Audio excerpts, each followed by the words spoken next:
ব্রাহ্মণবাড়িয়ায় শেখ হাসিনার স্বদেশ প্রত্যাবর্তন দিবস উদযাপন উপলক্ষে সমাবেশ ও আলোচনা সভা অনুষ্ঠিত হয়েছে। শুক্রবার ব্রাহ্মণবাড়িয়া শহরের বঙ্গবন্ধু স্কোয়ারে এ সভা অনুষ্ঠিত হয়।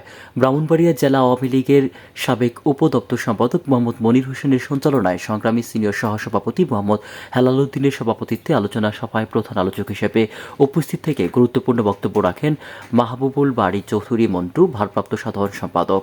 বিশেষ অতিথি হিসেবে উপস্থিত থেকে বক্তব্য রাখেন সহসভাপতি হাজী মোহাম্মদ হেলালুদ্দিন, সাবেক সাংগঠনিক সম্পাদক ও নবনির্বাচিত পিপি অ্যাডভোকেট মাহবুব আলম খোকন, মহিলা আওয়ামী লীগের সাধারণ সম্পাদক অ্যাডভোকেট তাসলিমা সুলতানা খানম নিশাত, সদর উপজেলা আওয়ামী লীগের সাধারণ সম্পাদক MAH মাহবুব আলম, পৌর আওয়ামী লীগের সাধারণ সম্পাদক মোহাম্মদ রফিকুল ইসলাম সহ আরও অনেকে। শান্ত পরিবেশে বসে আছেন সেটা আমরা কিন্তু আশা করিনি। আমি আপনাদের কাছে কৃতজ্ঞ।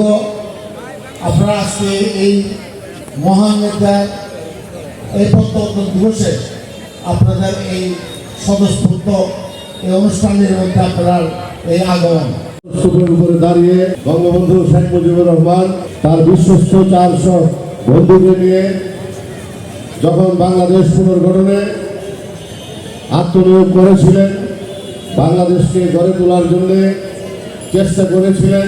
এছাড়া অন্যান্যের মধ্যে উপস্থিত ছিলেন জেলা যুবলীগের সভাপতি অ্যাডভোকেট শাহানুল ইসলাম, জেলা স্বেচ্ছাসেবক লীগের সভাপতি ও উপজেলা ভারপ্রাপ্ত চেয়ারম্যান অ্যাডভোকেট লোকমান হোসেন, জেলা শ্রমিক লীগ সাধারণ সম্পাদক আশরাফ খান আশা, জেলা ছাত্রলীগের সভাপতি রবিউল হোসেন রুবেল ও সাধারণ সম্পাদক শাহাদত হোসেন সুবন সহ আওয়ামী লীগের অঙ্গ সংগঠনের সকল নেতৃবৃন্দ এ সময় উপস্থিত ছিলেন।